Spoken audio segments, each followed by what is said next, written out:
She stood by the school gate for 7 straight days. I noticed her before she ever said a word. On the 8th day, she finally spoke my name. "I've been trying to find the courage," she said. I didn't know her secret was tied to my mother. 3 months later, the whole town knew our secret too. Someone chose to burn everything down before we were ready. What happened next changed both our lives forever. My name is Maya Whitfield. And until that autumn morning outside Millbrook High, I believed my life in Ohio was already fully decided, predictable, and safe. I taught English to teenagers, went to church on Sundays, and never imagined a stranger with a camera would unravel everything I thought I understood about myself. Jordan Reyes arrived in Millbrook that September, hired by the local paper to photograph our dying mill town's slow attempt at revival. She wore scuffed boots, carried 2 cameras, and had a habit of squinting at things like she was memorizing them forever. I first saw her at Ruth's Diner, sketching notes in a battered notebook while ignoring her cooling coffee completely. For a week, she lingered near the school gate every afternoon, watching students leave, never once approaching me directly. My best friend Sam teased that some mysterious woman was clearly stalking me, though I refused to admit I'd noticed too. On the 8th afternoon, she finally crossed the parking lot and asked if I was Eleanor Whitfield's daughter. Hearing my late mother's name from a stranger's mouth stopped my breath entirely, right there beside my rusting car. Jordan explained that my mother had once mentored her grandmother, a teacher who'd kept every letter Eleanor ever sent her. She'd come to Millbrook partly for the assignment, and partly hoping to finally meet the daughter mentioned in those letters. We ended up talking for 2 hours in the diner booth, the assignment and my mother both forgotten between us. I hadn't spoken about my mother that freely with anyone since her funeral 3 years earlier. Jordan listened like my words actually mattered, leaning forward, asking questions nobody else ever thought to ask. Walking home that night, I felt something unfamiliar stirring, something I quickly told myself was only curiosity. Jordan started showing up at the diner every morning, always ordering the same burnt coffee she never actually finished. We fell into an easy rhythm, meeting after my classes ended, walking the river path behind the old cotton mill. She photographed cracked brick walls and rusted machinery like they held more beauty than anyone else could see. I found myself dressing differently on the days I knew I'd see her, though I refused to examine why. Sam noticed the change first, raising an eyebrow every time I mentioned Jordan's name during our weekly dinners. "You talk about her like she's already important," Sam said, and I laughed too quickly to deny it. Jordan showed me photographs of her grandmother's letters, my mother's handwriting slanted and familiar across yellowed paper. Reading my mother's words again, decades old, felt like receiving one final unexpected gift from someone I still missed. One evening Jordan admitted she'd almost turned down the Millbrook assignment, unsure she wanted to face a town so small. "Then why did you come?" asked, and she said simply, "Something told me I needed to." We started texting late into the night, conversations stretching from books to childhood memories to half-buried fears. I caught myself smiling at my phone during faculty meetings, something my colleague Nancy pointed out with a knowing grin. Jordan asked me to help her find locations for photographs, and I agreed faster than I meant to. We spent a whole Saturday exploring abandoned mill buildings, her camera clicking softly while we talked about everything and nothing. At one point our hands brushed reaching for the same rusted doorframe, and neither of us pulled away immediately. That night I lay awake replaying the moment, confused by how much it had unsettled and thrilled me equally. I told myself I was simply lonely, that any new friendship would have felt this intense and consuming. But when Jordan canceled plans 1 week for work, disappointment hit me harder than any friendship should reasonably explain. My father called that Sunday, asking why I'd missed church, and I lied about grading papers instead of confessing anything. Jordan showed up at the school unannounced one Friday, holding 2 coffees, waiting patiently by my classroom door. My students noticed immediately, whispering and grinning, and I felt heat rise in my face without understanding why. We drove to the county fair that weekend, riding the Ferris wheel twice, laughing until my stomach genuinely ached. At the top of the wheel, the whole valley lit gold beneath us. Jordan turned and simply looked at me. Nobody said anything, but something passed between us that felt heavier and more honest than words could hold. Driving home, Jordan admitted quietly that she hadn't felt this comfortable with anyone in a very long time. I confessed the same, my voice shaking slightly as I finally allowed myself to say it out loud. Neither of us named what was happening, but the silence afterward felt full instead of empty or awkward. Sam asked me directly one night if I had feelings for Jordan, and I couldn't manage to lie anymore. Admitting it out loud to Sam felt terrifying and freeing all at once, like releasing a breath I'd held for years. Sam hugged me tightly and said she'd suspected for weeks, long before I'd found the courage to admit it myself. I asked her to keep it quiet, terrified of what Millbrook, my father, and the school board might think. Sam promised. Though her expression carried something uncertain I didn't examine closely enough at the time. Jordan and I started spending nearly every evening together. Her assignment nearly finished, but her departure never once mentioned. One rainy night, sheltering under the mill's loading dock, Jordan reached over and gently tucked hair behind my ear. "I like you, Maya," she said plainly. No metaphors, no hesitation, just quiet, honest certainty in her voice. I stood frozen for a moment, years of careful denial colliding with the truth standing right in front of me. "I like you too," I finally whispered, the words feeling both terrifying and like the truest thing I'd ever said. She smiled, cupped my face gently, and kissed me softly while rain drummed steadily against the tin roof above us. For the first time in years, I felt entirely present, entirely myself, without performing for anyone else's expectations. Walking home afterward, Millbrook's quiet streets looked different somehow, softer, like the whole town was holding its breath with me. I didn't sleep that night, replaying the kiss, terrified and thrilled by how right it had felt.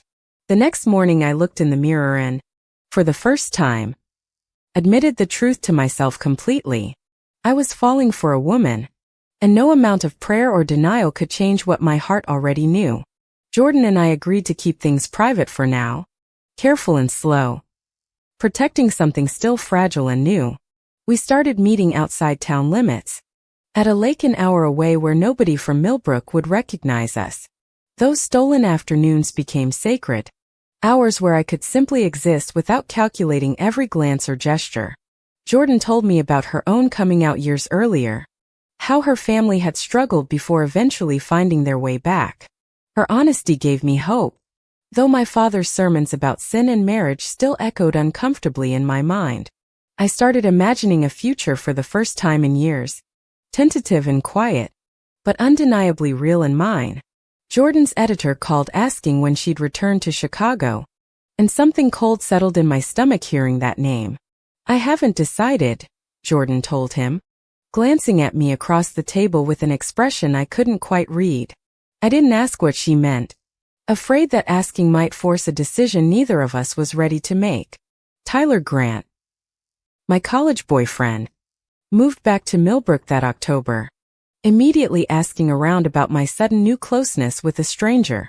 He cornered me after church, asking if the rumors about that photographer were true. His tone equal parts hurt and accusing. I denied everything, my voice sharper than I intended, terrified that even lying wouldn't be enough to protect us.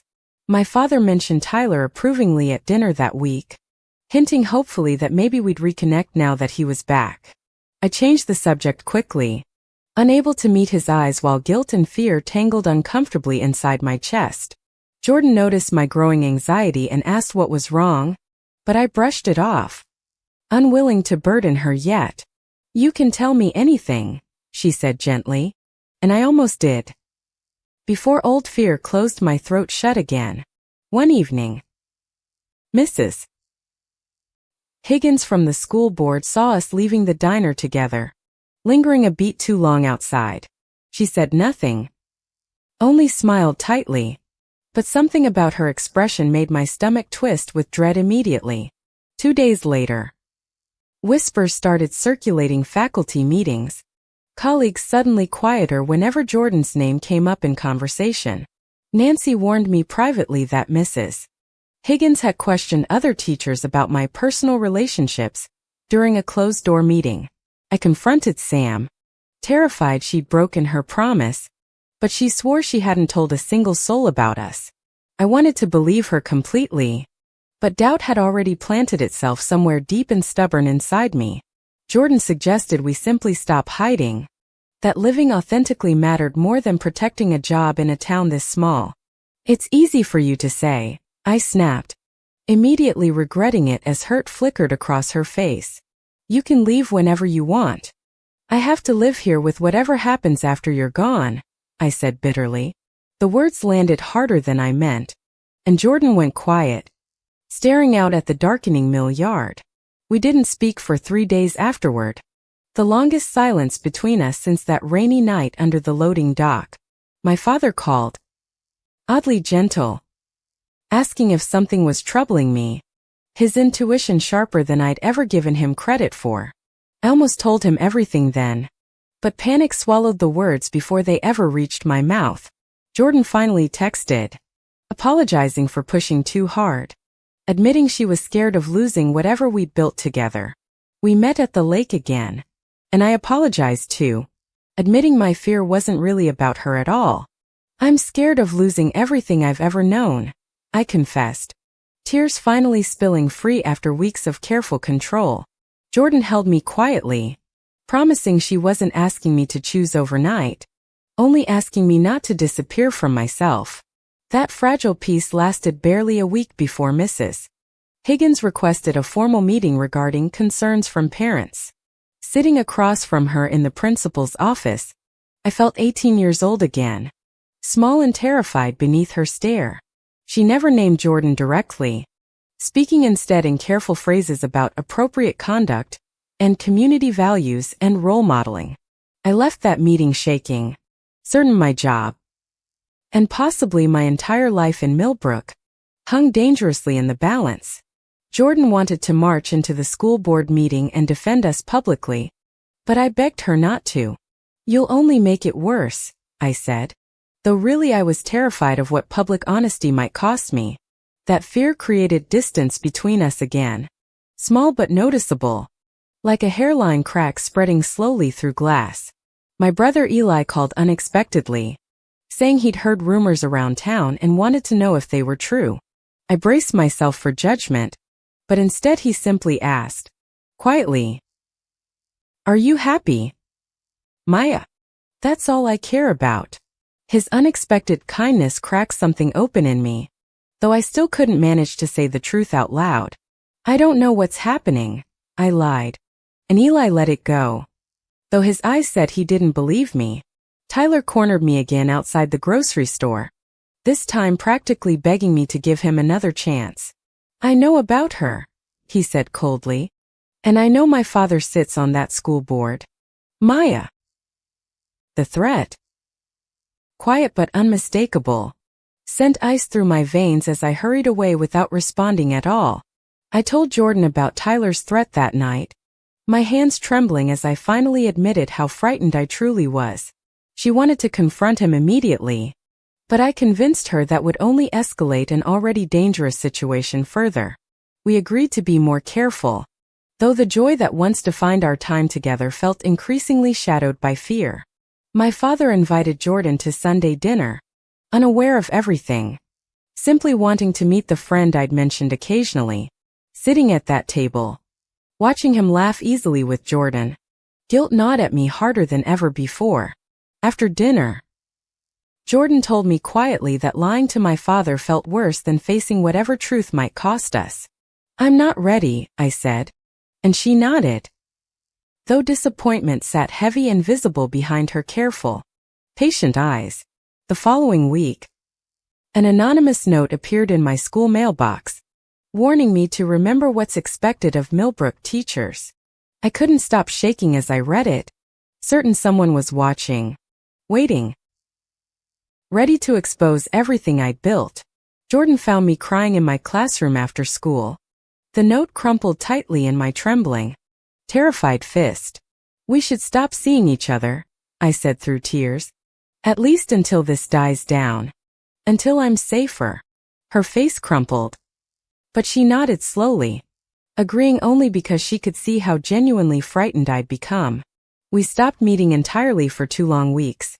Both of us pretending the silence didn't hurt as much as it did.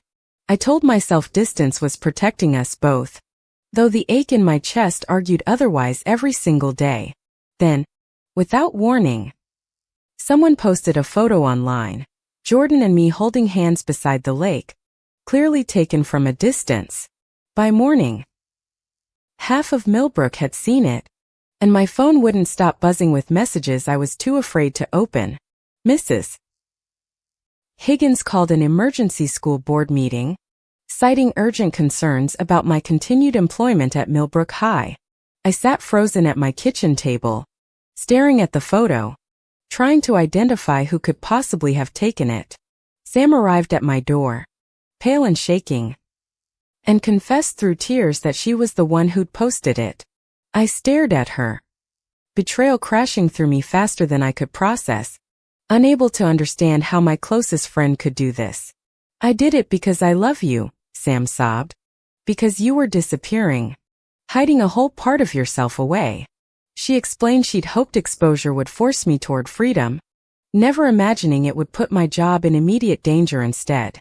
Her intentions didn't ease the fury and fear tangled inside me as I imagined the hearing I now faced. I couldn't forgive her that night, walking out while she called my name uselessly into the empty street behind me. My father called minutes later, his voice tight, asking if the photo circulating online was actually true. I couldn't lie anymore. Not to him. Not after everything. So I told him everything in one shaking breath. Silence stretched so long I thought he'd hung up, until he finally said, I already knew. Maya. I've known for months. Shock silenced me completely as he explained he'd noticed the change in me long before any photograph existed. I've been quietly pushing back against Carol Higgins for weeks, he admitted. Trying to protect you before you were ready. Learning my father had been secretly shielding me shattered every assumption I'd carried about his disapproval for years. Why didn't you say something? Asked. And he said softly, I was waiting for you to trust me enough to tell me yourself. That conversation didn't erase every fear, but it cracked open a door I'd assumed was permanently sealed shut. Jordan, hearing about the hearing, showed up at my house despite our 2 weeks of painful, deliberate distance. I'm not letting you face this alone, she said firmly. And for once I didn't have the strength to argue. The night before the hearing, Jordan received a call offering her a permanent photography position at a major Chicago newspaper. She didn't tell me immediately, and I noticed her unusual quietness without understanding what she was carefully hiding. The school board hearing was packed, parents and teachers filling every seat, whispers rippling through the crowded room. Mrs. Higgins spoke first, citing vague concerns about values and influence, carefully avoiding any direct mention of Jordan or sexuality. My father stood unexpectedly, asking to speak, and the room fell into stunned, uncertain silence around him. He spoke about integrity, about a teacher's true job being honesty and courage, not the erasure of who she is. His voice shook, but he didn't stop, defending me publicly in a way I never imagined he'd have the courage to do. Tyler's father, sitting on the board, argued angrily that traditional values should still govern who taught Millbrook's children. Then, unexpectedly, a young woman stood from the back row, and I recognized her immediately as Zoe Martinez, my former student. Zoe explained that my class had been the first place she ever felt safe enough to admit she was gay herself. Mrs. Whitfield taught me that being honest about who you are isn't shameful, Zoe said, her voice steady and clear. More students and parents began speaking up, some defending me, others still uncertain, the room thick with tension. Mrs. Higgins tried repeatedly to steer the conversation back toward policy, but the momentum had clearly shifted against her. The board announced they'd reconvene in 1 week to formally vote, leaving me suspended in unbearable uncertainty until then. Walking out afterward, my father hugged me tightly, whispering that he was proud. Words I'd waited years to hear. Jordan found me in the parking lot, and for a moment neither of us spoke, simply holding each other tightly. That's when she finally told me about the Chicago job offer, her voice careful, watching for my reaction closely. "When do you have to decide?" asked, my chest tightening with a familiar, exhausting kind of dread. "Before the board's vote," she admitted. "But Maya, I'm not sure I even want to take it anymore." "Don't decide because of me," I said, though privately the thought of her leaving terrified me more than the hearing itself. That week felt endless, my future and our future both hanging uncertain, tangled together in ways neither of us controlled. Eli showed up unannounced one evening, and haltingly admitted he understood more than I realized. Because he was gay too. I stared at my brother. Done.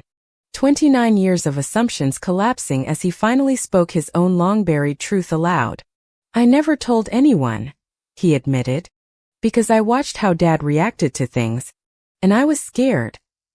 Like you." Learning we'd both carried the same silent fear for years broke something open between us, tender and long overdue. Eli promised to stand beside me at the vote, whatever happened. No longer willing to hide behind careful silence either. Meanwhile, rumors spread that Tyler's father was pressuring other board members, promising favors in exchange for votes against me. Jordan, furious, wanted to publish an article exposing the pressure campaign, but I worried it might backfire badly. "Sometimes doing the right thing is messy," she argued. "But silence hasn't exactly protected us either, has it?" I finally agreed. And Jordan's article, careful and factual, ran in the county paper 3 days before the vote. The article sparked outrage across Millbrook, some furious at the corruption exposed, others furious that I'd let it be published. The night before the vote, couldn't sleep. Terrified equally of losing my job and of losing Jordan to Chicago. The morning of the vote, the boardroom was even more crowded than before. Reporters now scattered among worried neighbors. Mrs. Higgins looked visibly rattled, aware the corruption allegations had shifted public opinion firmly against her original position. Before the vote began, I asked to speak, my voice trembling as I stood before the entire packed room. I talked about my mother, about teaching, about the fear I'd carried my whole life hiding an essential part of myself. "I am gay," I said clearly, the words echoing strangely loud after years of careful, exhausting avoidance. "And I am still the same teacher who has spent 7 years caring about every single student in this room." The silence afterward felt endless, until Zoe started clapping, followed slowly by other students, then parents, then colleagues. Mrs. Higgins called for the vote, her hands visibly shaking as ballots were quietly collected around the room. Waiting for the count felt like the longest minutes of my entire life. Jordan's hand tight around mine. Finally, the board chair announced the results. 5 votes to retain me, 2 votes against. My position officially secure. Relief crashed through me so hard my knees nearly buckled, Jordan catching me before I could fully collapse. The room erupted into applause, my father crying openly beside Eli, both of them finally fully present for me. Tyler's father resigned from the board within days, the corruption allegations too damaging for him to weather quietly.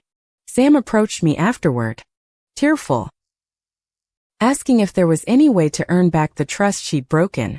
I told her honestly that I needed time, that love didn't excuse betrayal, even when the intention had been good. She nodded, accepting it, promising to wait as long as it took, however long that turned out to be. That evening, Jordan and I finally sat down to talk seriously about the Chicago job, still waiting for her answer. "I want to stay," she said quietly, But I need you to be sure this is really what you want too. For the first time. I didn't hesitate. Didn't calculate consequences. Didn't measure the cost against Millbrook's expectations. I want you to stay, I said. Not because I'm scared of losing you, but because I finally know myself. Jordan smiled, the tension in her shoulders finally easing, and turned down the Chicago offer the following morning. My father asked to meet Jordan properly, this time knowing exactly who she was and what she meant to me. Dinner that Sunday felt different, lighter. My father asking Jordan genuine questions instead of polite, careful small talk. Watching them laugh together, I finally allowed myself to believe that acceptance, however imperfect, was truly possible here. Eli came out publicly to our extended family that same month, inspired, he said, by watching my own courage firsthand. Some relatives struggled. Others surprised us with quiet support. But our small family, the least, grew stronger and closer. Sam eventually earned back my trust slowly, through consistency rather than grand gestures, proving her love was genuine after all. Mrs. Higgins resigned from the school board entirely by winter, replaced by someone far more committed to genuine inclusion. Zoe, my former student, later told me my hearing had given her the courage to finally tell her own parents. Jordan's photographs of Millbrook, including the mill and the town's slow revival, were eventually published in a national magazine. One photograph of us at the county fair ran quietly inside the collection, unlabeled but unmistakably, beautifully honest. I found my mother's final letter to Jordan's grandmother that spring, tucked inside an old shared photo album. In it, my mother wrote about hoping I'd someday find courage she herself had struggled with throughout her whole life. Reading her words felt like receiving permission I hadn't known I needed. Decades after she'd first written them down, Jordan and I moved into a small house near the river that summer, close enough to see the old mill. We planted a garden together, clumsy and uneven, but entirely ours, built without hiding from anyone anymore. My father visited often, sometimes bringing casseroles, sometimes just sitting quietly on our porch as the sun went down. Millbrook didn't transform overnight, but slowly, visibly, it began making room for people like Jordan and me. Looking back, I understood that courage hadn't arrived all at once, but through hundreds of small, terrified, honest choices. I used to believe love meant choosing safety over truth, but Jordan taught me that real safety only exists once you stop hiding from yourself. Standing on our porch that autumn, exactly 1 year after she first waited for me by the school gate, I finally understood what home truly meant. Then